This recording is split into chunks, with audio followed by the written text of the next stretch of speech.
Mesdames, Messieurs, bienvenue sur Belgocam 21 Web TV. Au sommaire de cette émission, le 6e sommet Union européenne-Union africaine qui s'est déroulé à Bruxelles le 17 et 18 février dernier.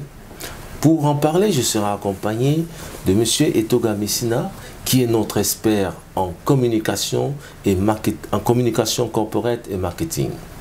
Monsieur Etoga, bonsoir. Bonsoir, monsieur. Le sommet qui s'est déroulé à Bruxelles le 17 et 18 février dernier, Union européenne, Union africaine, s'est achevé avec un accord sur des points principaux évoqués par le président en exercice de la Commission européenne. Quel est votre regard sur ce 6e sommet?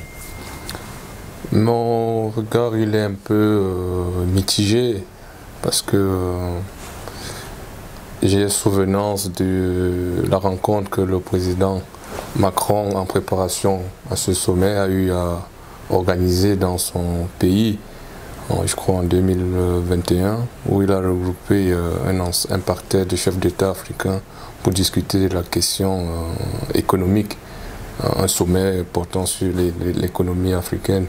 Et c'est en cela que je dis aussi que c'est juste une continuité pour mettre en application les décisions qui ont été prises à ce mini-sommet. Et donc ce sommet qui a eu le 17 et 18 n'est qu'à mon avis mitigé à mon endroit. Revenons sur les 8 points correspondant aux propositions de l'Union africaine. Et de parvenir à une déclaration orientée vers l'action. Dans cet esprit, je soumets à notre sommet 8 propositions comme contribution à la définition de notre nouveau partenariat. 1. Travaillons ensemble au renforcement de notre collaboration en matière de paix, de sécurité et de lutte contre le terrorisme à travers la Facilité européenne pour la paix. Sur la base de l'expérience acquise en Afrique de l'Est, en Afrique australe et centrale, la Facilité européenne pour la paix pourrait également soutenir les efforts des pays sahéliens et membres du processus d'Accra ainsi que du G5 Sahel face aux attaques des groupes terroristes. Mais surtout, ensemble, travaillons pour mobiliser le Conseil de sécurité des Nations Unies, dont la vocation est d'assurer la paix et la sécurité dans le monde, de s'investir sur la lutte contre le terrorisme en Afrique. Deuxième proposition, nous souhaitons l'appui de l'Europe pour accélérer le processus de réallocation de droits de tirage spéciaux. Nous saluons l'émission historique des DTS, 650 milliards de dollars, dont l'Afrique a reçu son quota de 33 milliards, pour atténuer en partie le choc de la crise sanitaire. C'était le premier objectif du sommet de Paris de mai 2021 sur le financement des économies africaines. En raison de l'impact profond de la crise sanitaire sur nos économies structurellement faibles, nous appelons à la réallocation de 100 milliards de dollars de DTS des pays riches qui y consentent, donc de l'Europe, entre autres, en faveur des pays africains, selon, bien sûr, des modalités à convenir. C'est ce qui nous rapprochera de l'objectif de 252 milliards de dollars dont l'Afrique a besoin d'ici 2025, selon le Fonds monétaire international, pour contenir le choc contre la Covid et amorcer sa relance économique. Troisièmement, nous plaidons pour l'assouplissement des règles de l'OCDE afin de mieux faciliter l'accès de nos pays au crédit export à des conditions de maturité plus longues et des taux d'intérêt plus soutenables, à la réduction également des coûts d'assurance. Ceci pour renforcer l'investissement et les échanges commerciaux entre nos deux continents. L'Afrique, je le rappelle, c'est 30 millions de kilomètres carrés 1,3 milliard d'individus et des besoins de financement de l'ordre de 130 à 170 milliards de dollars par an, selon les estimations de la Banque africaine de développement, rien que pour les infrastructures. Nous sommes disposés à travailler avec nos partenaires européens à la mise en œuvre de l'initiative Global Gateway dans le cadre du programme de développement des infrastructures en Afrique, le PIDA, en cours d'exécution. Mesdames et Messieurs, la transformation structurelle du continent passe par la réalisation d'infrastructures routières, ferroviaires, autoroutières, portuaires et aéroportuaires, mais aussi par la réalisation de centrales électriques, par le gaz to power, pour donner l'électricité à 600 millions d'Africains qui en sont dépourvus. C'est aussi l'agro-business, c'est les plateformes industrielles et numériques. Bref, une Afrique en chantier qui trouve son compte dans le commerce et l'investissement. Cette Afrique-là pourra occuper sa jeunesse et offrir à ses partenaires davantage d'opportunités de co-construction, de croissance et de prospérité partagée. Dans le même esprit, explorons ensemble les possibilités de collaboration autour du projet européen de connectivité à haut débit par satellite en orbite basse. Je soutiens ce projet européen et c'est un projet que vous pourrez partager avec l'Afrique, car le devenir de notre partenariat se joue aussi dans le champ fertile du numérique, où s'exprime le talent de notre jeunesse créative et entreprenante. Quatrième proposition, nous souhaitons œuvrer ensemble avec l'Europe pour la révision des critères d'évaluation du risque d'investissement en Afrique. Pour l'Afrique, la perception du risque reste toujours plus élevée que le risque réel. Ce qui renchérit les primes d'assurance, pénalise l'investissement et réduit la compétitivité de nos économies. Des études récentes montrent qu'au moins 20% des critères de notation de nos pays relèvent plutôt de facteurs subjectifs, certains d'ordre culturel ou linguistique, donc sans relation avec les indicateurs de risque ou de stabilité d'une économie.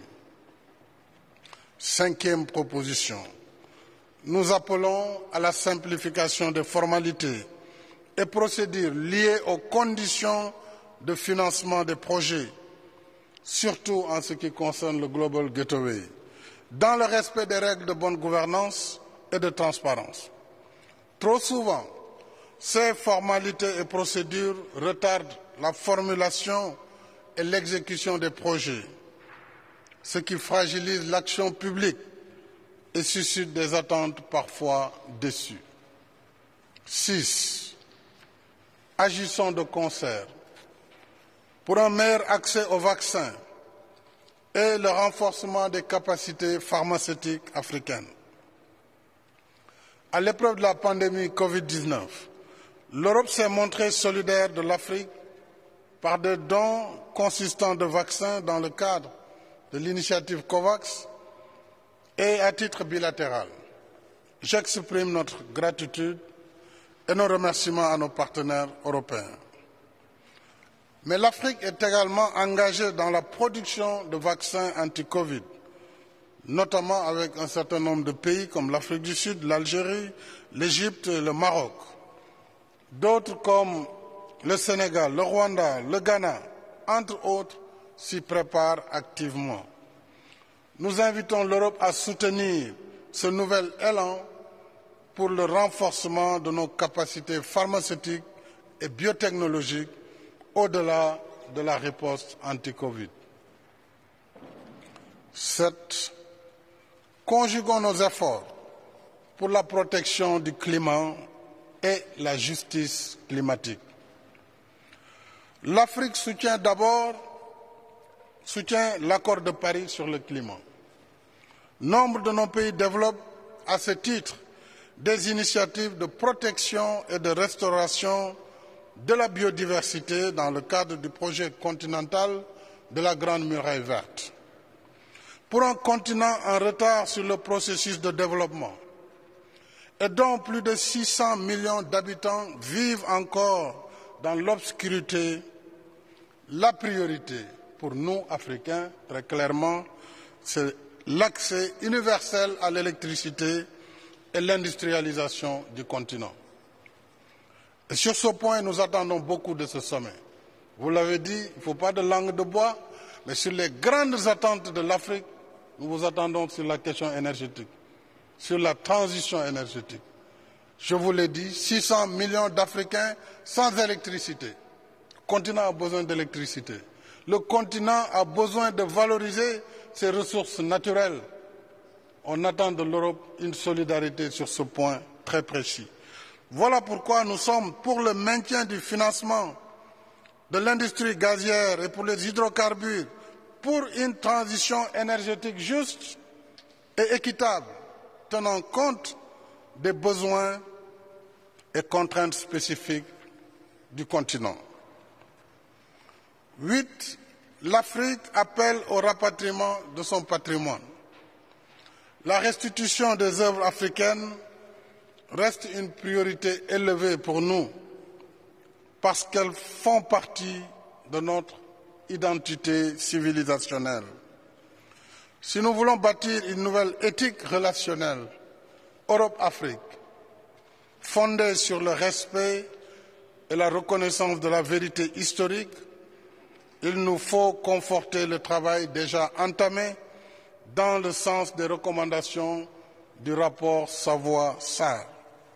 Monsieur Toga, si l'on prend la lutte contre le terrorisme, l'Europe s'engage à soutenir l'Afrique. Est-ce qu'il faudrait croire à la fin du terrorisme en Afrique?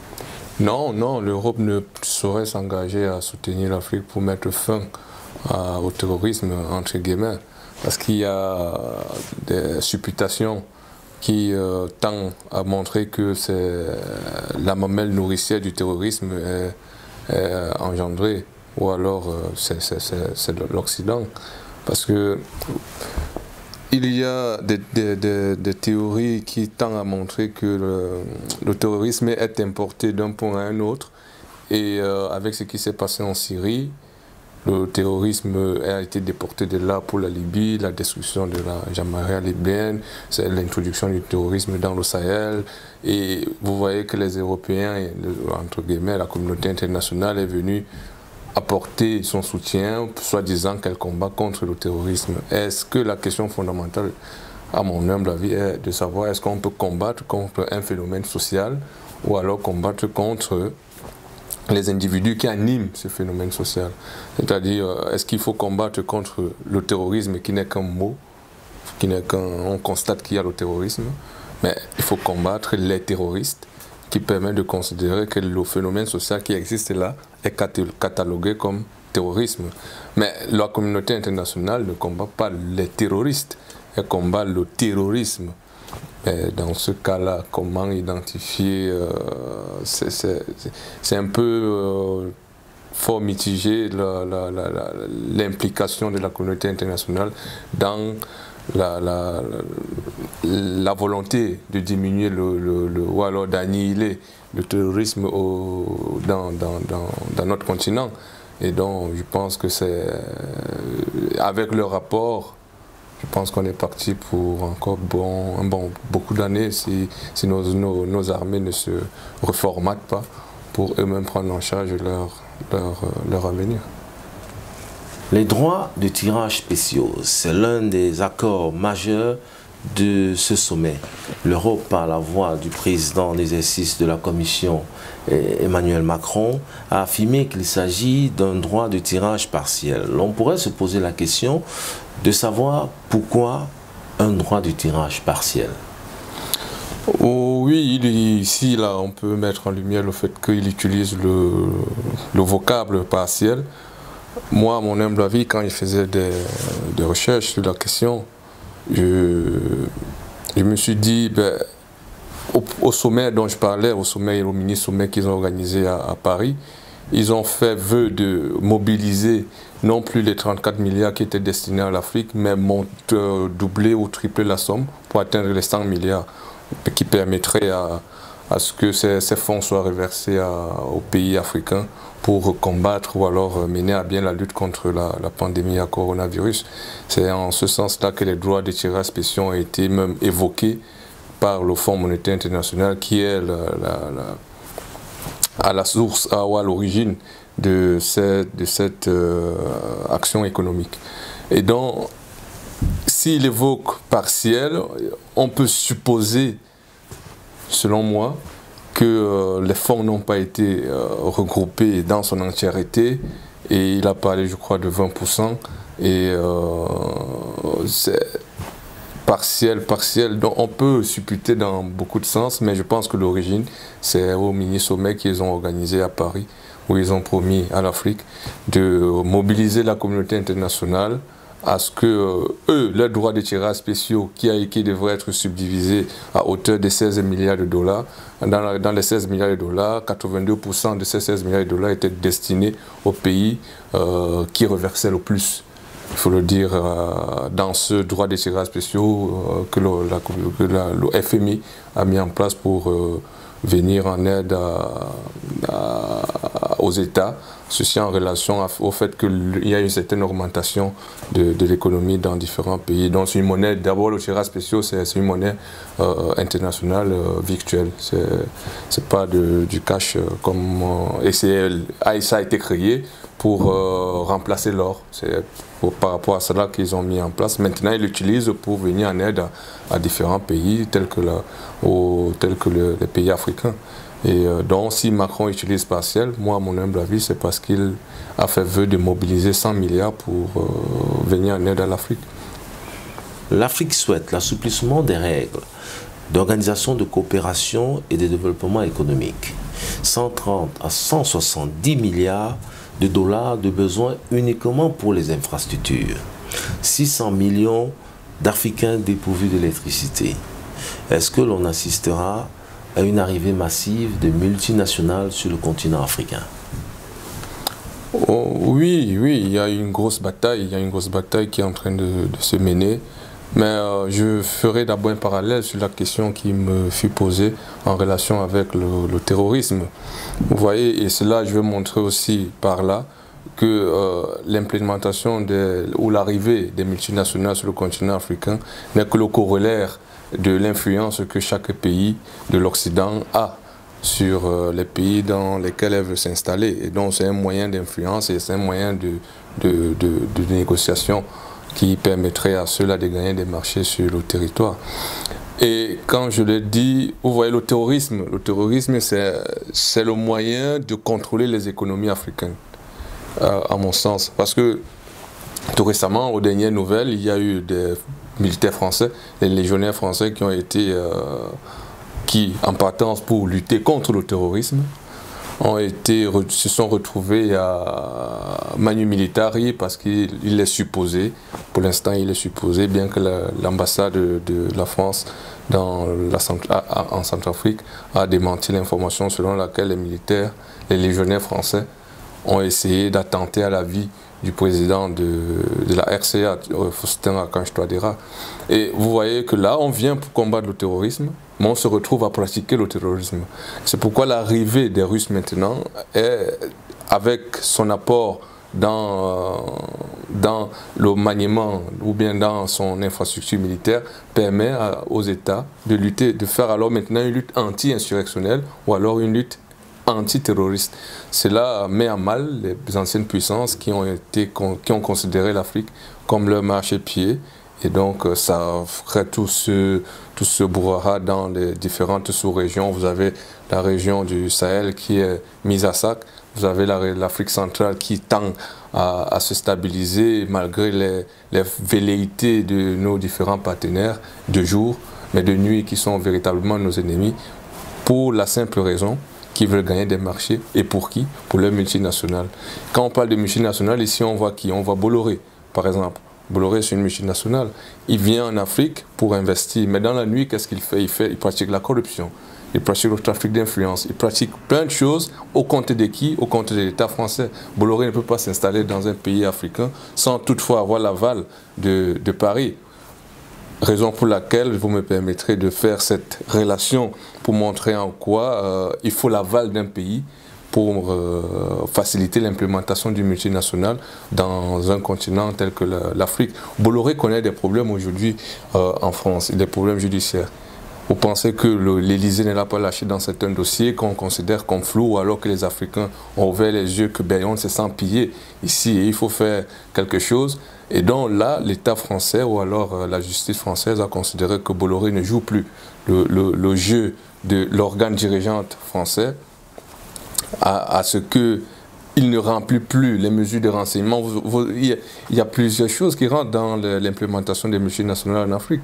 Et donc Bolloré, dans pour ce cas précis, vous avez la gestion de nos ports. Nos ports sont gérés par ce type-là qui ramènent des armes de façon frauduleuse parce qu'ils estiment qu'on n'a pas encore la science nécessaire pour la gestion de nos ports. Et donc c'est pour montrer ici que les multinationales vont arriver, mais à nos dépens. Ils sont là juste pour renflouer. Nous sommes des marchés de débouchés. Nous sommes là que pour consommer. Et c'est pourquoi, au sommet qui s'est terminé le 18, on a parlé de l'implémentation des usines de fabrication des vaccins ARN, un truc comme ça. On y reviendra. Ok. Donc, c'est pour montrer ici que l'implémentation des multinationales en Afrique, ça dépend de l'acteur qui vient s'implémenter en Afrique et de l'idéologie qui met derrière son implémentation. Vous voyez, les Russes, ils sont axés sur la sécurité.